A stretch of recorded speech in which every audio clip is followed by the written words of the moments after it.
1 dan 2. Pak Muhaimin silahkan bertanya kepada Pak Gibran dan kemudian akan ditanggapi. Waktu Anda 1 menit untuk bertanya. Terima kasih Pak Gibran. Pak Gibran ini telah berhasil menjadi wali kota sekaligus pengusaha yang sukses. Bahkan berbagai proyek-proyek besar telah berhasil dibangun di Solo. Ini menjadi prestasi, tetapi kita ingin prestasi ini ditularkan kepada yang lain. Saya ingin Pak Gibran menyampaikan tips and tricks agar bupati, wali kota, dan pemerintah daerah yang lain bisa belajar agar proyek-proyek besar bisa dimasukkan di kota Solo. Bagaimana caranya ini? Tenang. Cukup? Cukup. Baik. Cukup. Silakan waktu Anda. Pak Gibran, waktu Anda 2 menit untuk menanggapi. Baik, Gus Muhaimin, saya jelaskan ya. Sekarang Indonesia itu sudah memulai yang namanya pemerataan pembangunan. Yang dibangun bukan hanya Solo saja. 53% investasi kita sudah ada di luar Jawa. Kalau kita pengen fair ya Gus, Mohon tenang. Jumlah proyek, jumlah anggaran yang digelontorkan ke Solo sebelum saya jadi wali kota itu lebih besar.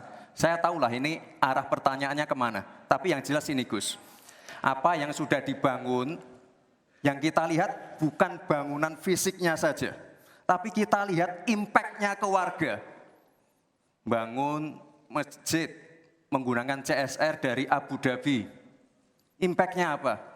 UMKM kita sekarang melesat, wisata kita melesat. Kemarin waktu Idul Fitri, kunjungan wisatawan ke Solo melebihi Jogja. Itu impact-nya. Lalu kita lihat, kita punya kebun binatang Solo Safari, tidak pakai APBN. Masjid tidak pakai APBN. Tapi impact-nya apa? Impact-nya ke masyarakat. Jadi yang kita lihat ini Gus, tidak perlu tendensius seperti itu. Kita lihat impact-nya ke warga seperti apa? UMKM meningkat, kesejahteraan meningkat, lapangan pekerjaan terbuka. Itu yang kita lihat Gus. Jadi tidak melihat, oh ini dia anak emaskan. Enggak.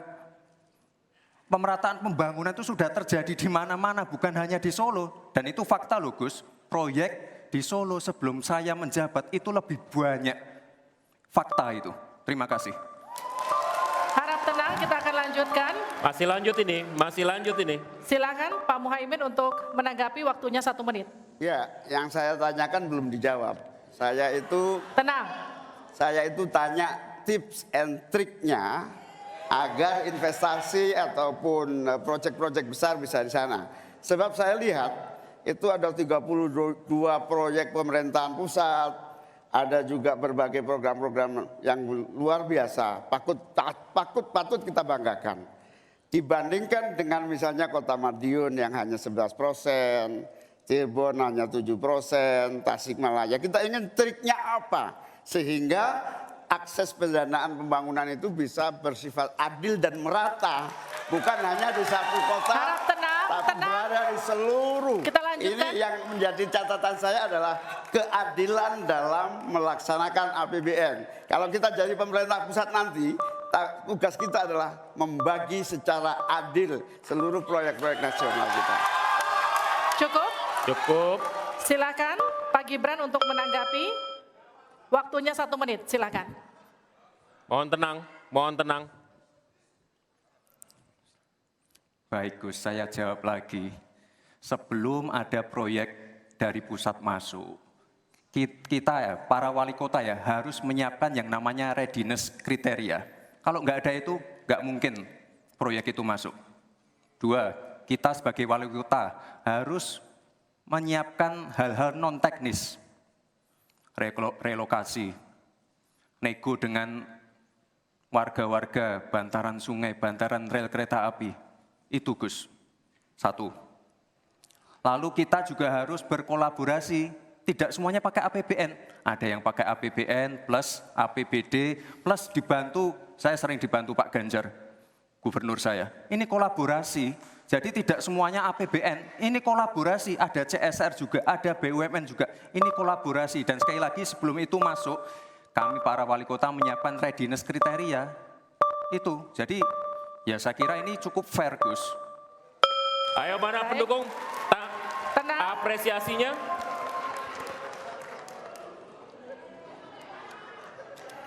Kita berikan apresiasi untuk seluruh calon wakil presiden malam hari ini.